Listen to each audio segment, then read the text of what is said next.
আসসালামু আলাইকুম, সকলকে স্বাগত জানাচ্ছি শাকিরস লার্নিং বোর্ডে। আমি শাকির স্যার।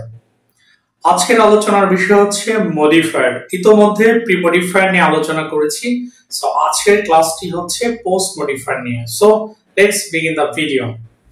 পোস্ট মডিফায়ার কি, চলো আমরা একটু জেনে নিই। পোস্ট মডিফায়ার মনে রেখো যে সকল শব্দ বা শব্দ সমষ্টি নাউন বা প্রোনাউনের পরে বসে উক্ত নাউন সম্পর্কে তথ্য দেবে তাকে বলে পোস্ট মডিফায়ার। এবার পোস্ট মডিফায়ারের অনেক ব্যবহার আছে, চলো আমরা ইউজেস গুলো জেনে নেই। সো ব্যবহার, সো নাম্বার 1 হচ্ছে adjective as post.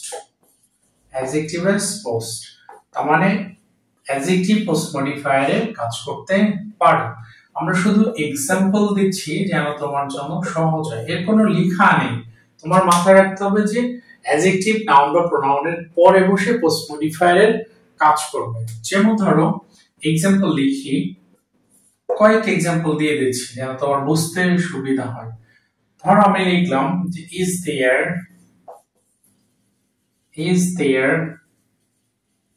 any students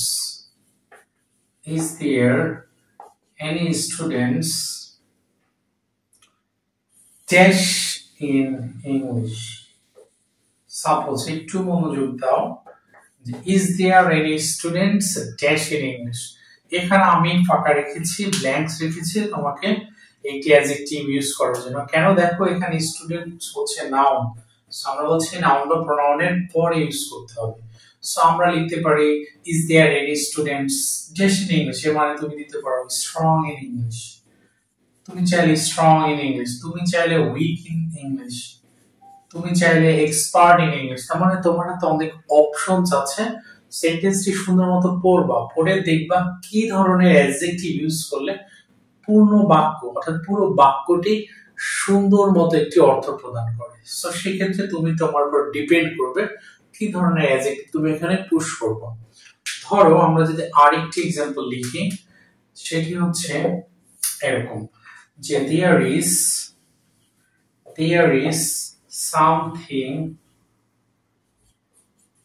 is something dash in her behavior. একটু ফলো করো, দেখো যে there is something in her behavior, তুমি এবার কি ধরনের অ্যাডজেক্টিভ দেবা। ধরো আমি দিলাম there is something wrong অথবা there is something abnormal, যে স্বাভাবিক না। there is something abnormal in his or in her behavior, তার আচরণে অস্বাভাবিক বিষয় দেখা গেল। সো তুমি চাইলে দিতে পারতা there is something wrong in her behavior, এটাও কিন্তু কারেক্ট হতো। তার মানে দেখো তোমাকে বলে দিবে যে তুমি অ্যাডজেক্টিভ নাও, অ্যাডভার্ব নাও, সেন্টেন্সটি পড়বা, পড়ে দেখবে এখানে কি ধরনের অ্যাডজেক্টিভ আনলে বা বসালে পূর্ণ অর্থ দেয় সেন্টেন্সটি। সো সেই অনুযায়ী তুমি করবা। সো এটা গেল অ্যাডজেক্টিভ অ্যাজ পোস্ট। চলো এবার আমরা ব্যবহার 2 শিখি। নাম্বার 2 তে লিখব আমরা অ্যাডভার্ব অ্যাজ পোস্ট। সো তোমার কাজ হচ্ছে শুধু মনে রাখা যে কে কে মডিফায়ারের কাজ করতে পারে। সো আমরা নাম্বার 2 তে চলে যাই, লিখি অ্যাডভার্ব অ্যাজ পোস্ট। অ্যাডভার্ব কোনগুলো আমরা বলেছি যে কমন অ্যাডভার্ব যেগুলো আছে, তো তুমি সেটাই মনে রাখবে যে adverb as post. Common adverb কোনগুলো? here, there, now, then, below, above, এই নরমালি এগুলো হচ্ছে কমন অ্যাডভার্ব। এগুলো যখন তুমি পাবা না, সেন্টেন্সে যাবে না, তখন সবচেয়ে সোজা কথা মনে রাখবে এলওয়াই যুক্ত ওয়ার্ডগুলো ম্যাক্সিমাম অ্যাডভার্ব হয়। সো তুমি সেটা দিয়েও করে ফেলতে পারো। ধরো আমরা এক্সাম্পলে যদি যাই, সেক্ষেত্রে দেখো কি লিখি। ধরো আমি যদি বলি the boy behind the girl was my brother. দেখো যে লিখেছি the boy behind the girl, এবার ফলো করো behind, এই যে the boy নাউনের পরে আমরা লিখেছি এবং behind কিন্তু একটা অ্যাডভার্বের কাজ করে। so the boy behind the girl was my brother, মেয়ের পিছনের ছেলেটি ছিল আমার ভাই। ধরো আমরা যদি আর একটা এক্সাম্পল দিই, সেক্ষেত্রে লিখতে পারো তুমি যে, আমি যদি বলি যে Shakir sir here is very strict, যে শাকির স্যার এখানে খুব কড়া, খুব কঠিন। এবার দেখো শাকির স্যার হিয়ার, এই শাকির স্যারই এখানে নাউন, নাউনের পরে আমরা হিয়ার রেখেছি, সো এটা এখানে adverb. Shakir sir here is very strict, Shakir sir এখানে খুব কড়া। সো তুমি এইভাবে কয়েকটি সেন্টেন্স বানানোর চেষ্টা করবা, দেখবা এটা তোমার মাথায় একেবারে গেঁথে গেছে। সো আমরা দুটো শিখলাম, অ্যাডজেক্টিভ এস পোস্ট এবং অ্যাডভার্ব এস পোস্ট। চলো এবার আমরা নাম্বার 3 টা শিখে নেই। ইউজেস নাম্বার 3, 3 নম্বরে লিখবো আমরা present participle as post. Number 3 মুছে দেই, প্রেজেন্ট পার্টিসিপল অ্যাজ পোস্ট। আমরা ডিলিট করার সাথে সাথে একটু কথা বলি। প্রেজেন্ট পার্টিসিপল বলতে মূলত ভার্ব আইএনজিটাকে বোঝায়, যেটাকে অনেকে জেরান্ড বলে, ওই সেম ভার্ব আইএনজিটাই প্রেজেন্ট পার্টিসিপল, এবং জেরান্ড অনেক ব্যবহার আছে, সেটা আমরা পরে শিখব। Number 3, present participle as post, present participle as post। Present পার্টিসিপলটা অর্থাৎ ভার্ব আইএনজিটা কোথায় বসবে? নাউন বা প্রোনাউনের পরে বসবে। সো एग्जांपल দেখো, যদি লিখি I saw the lady singing song। ওকে, এবার ফলো করো, I saw the lady singing song। এখানে the lady হচ্ছে নাউন, আর এই singing এটা হচ্ছে প্রেজেন্ট পার্টিসিপল, এটা হচ্ছে ভার্ব আইএনজি প্রেজেন্ট পার্টিসিপল। এবার ফলো করো, কোথায় আছে? এই নাউনের পরে আছে, তার মানে এখানে এটা present participle S post modifier, তার মানে এখানে সিংটা পোস্টের কাজ করেছে। ধরো আরেকটা एग्जांपल যদি লিখি, তুমি লিখতে পারো they saw me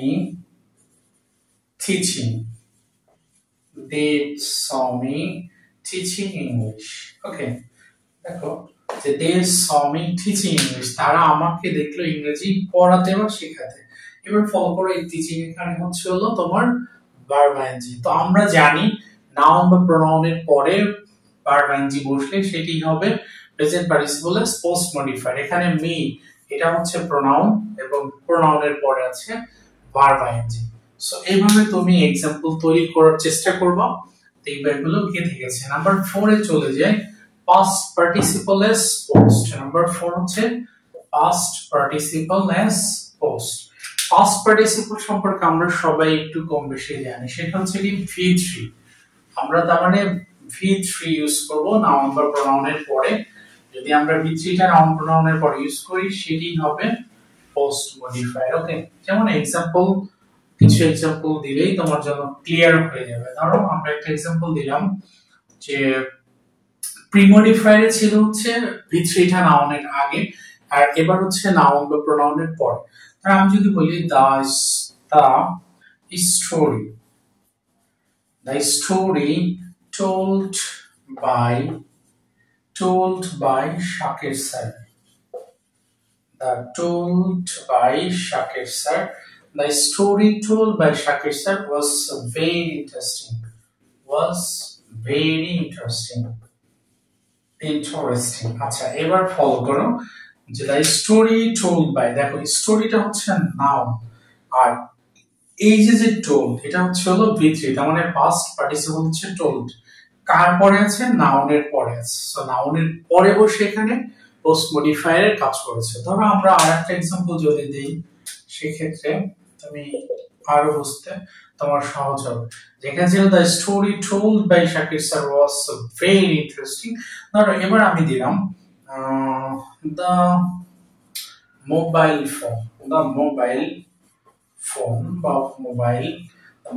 phone made by Walton is working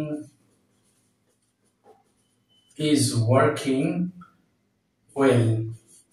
দেখো the mobile phone made by Walton is working well, এখানে ফলো করে এবার দ্য মোবাইল ফোন, এটা হচ্ছে নাউন, নাউনের পরে আছে মেড। সো এটা এখানে পাস্ট পার্টিসিপলের কাজ করেছে, তার মানে এটা এখানে মডিফায়ারের কাজ করেছে। এবারে তুমি সেন্টেন্স তৈরি করবা, দেখবা ইজি হয়ে গেছে তোমার। তারপর আমরা অলরেডি 4টা পড়লাম, এখানে 3 নাম্বার নো, নাম্বারটি দেইনি, এটা ছিল 4 নাম্বার।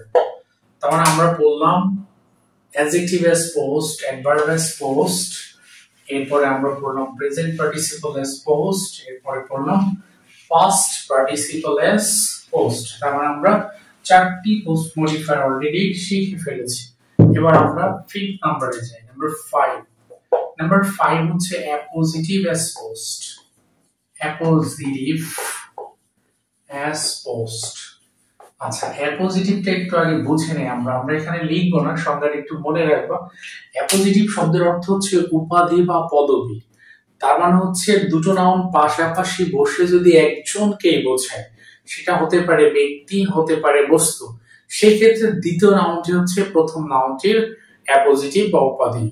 তার মানে দুটো নাউন পাশাপাশি থাকবে, থেকে একজনকেই বোঝাবে, সেটা হতে পারে ব্যক্তি কিংবা হতে পারে বস্তু, সেই ক্ষেত্রে দ্বিতীয় নাউনটি প্রথম নাউনটির অ্যাপোজিটিভ হবে।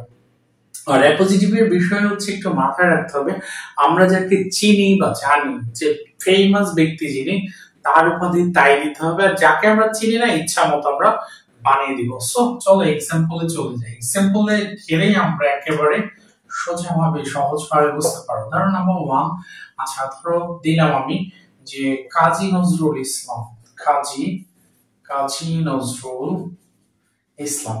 আমরা কিন্তু দেখো কাজী নজরুল ইসলামকে চিনি না এমন কেউ নাই, উনি আমাদের জাতীয় কবি, উনি আমাদের বিদ্রোহী কবি। তার মানে ওনার উপাধি হচ্ছে ন্যাশনাল পোয়েট অথবা রেবেল পোয়েট। সো তুমি ইচ্ছা মতো একটা বসাই দিতে পারো, কাজী নজরুল ইসলাম আমি দিলাম এ রেবেল পোয়েট, বিদ্রোহী কবি, এ রেবেল পোয়েট। তার মানে দেখো এখানে দুটো নাউন কিন্তু পাশাপাশি বসেছে, Kazi Nazrul Islam noun, rebel poet noun. এই দুটো নাউন পাশাপাশি বসে এই কবিটা কিন্তু কাজী নজরুল নিজেই, ঠিক আছে।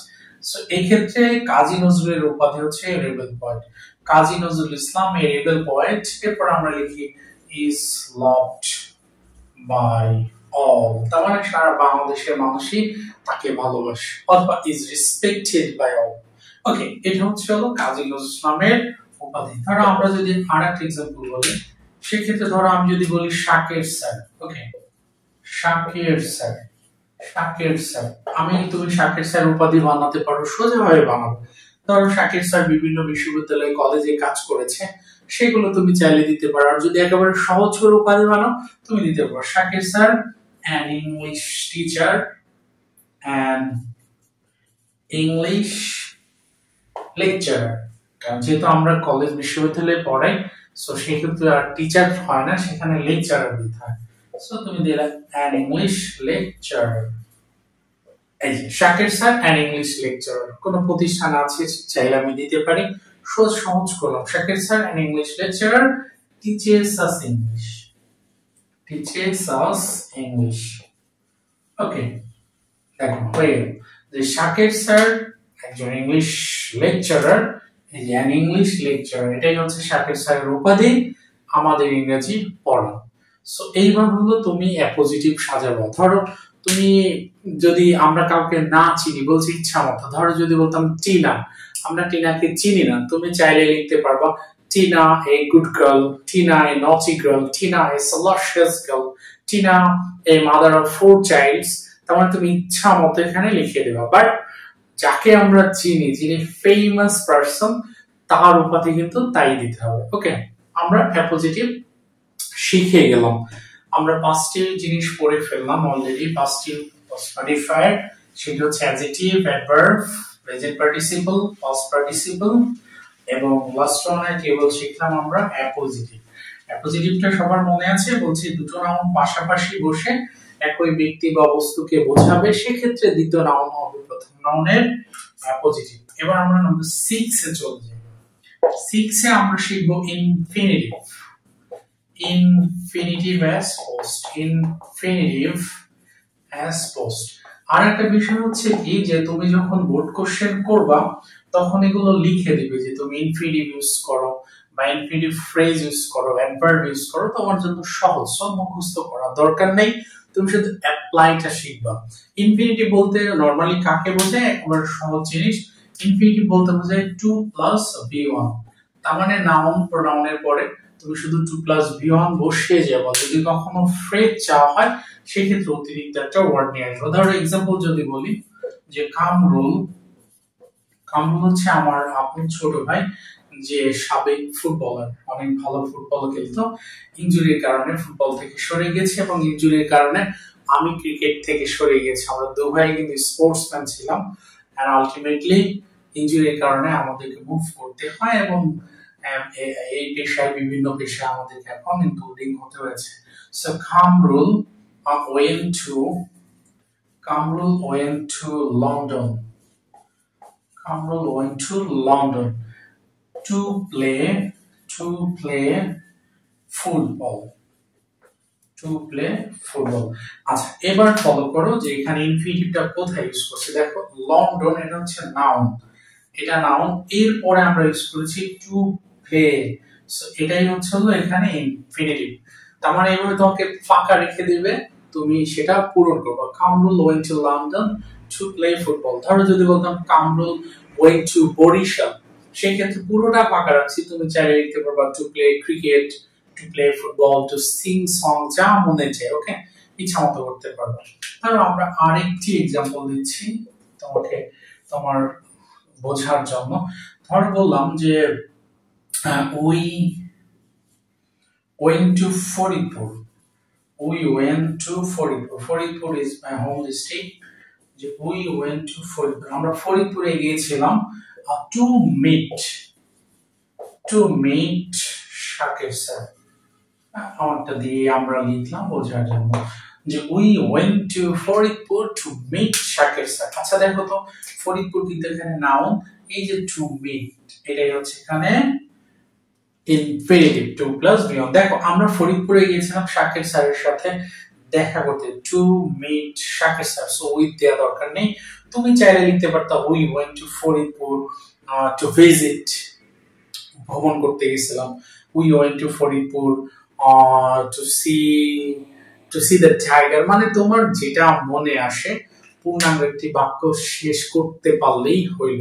সো ইনফিনিটিভ মানে মনে রাখবা 2 + V1। সাপোজ ধরো যদি বলতাম যে আমি কলমটি কিনেছি, I bought the pen to write, তার মানে দেখো দ্বীপের নাউন তুমি এখানে শেষ করে দিলা, লেখার জন্য আমি কলমটি কিনেছিলাম, এটাই হচ্ছে ইনফিনিটিভ। আশা করি বুঝতে পেরেছো। তার মানে আমরা ইনফিনিটিভ নিয়ে আলোচনা করলাম। চলো এবার আমরা নেক্সট চলে যাই, সেটি নিয়ে আলোচনা করব। আমরা ইতিমধ্যে বেশ কিছু পোস্ট মডিফায়ার শিখে ফেলেছি, এবার আমরা শিখবো ইনফিনিটিভ করেছি। এবার ধরো আমরা নাম্বার 7 এ শিখবো হচ্ছে রিলেটিভ ক্লজ,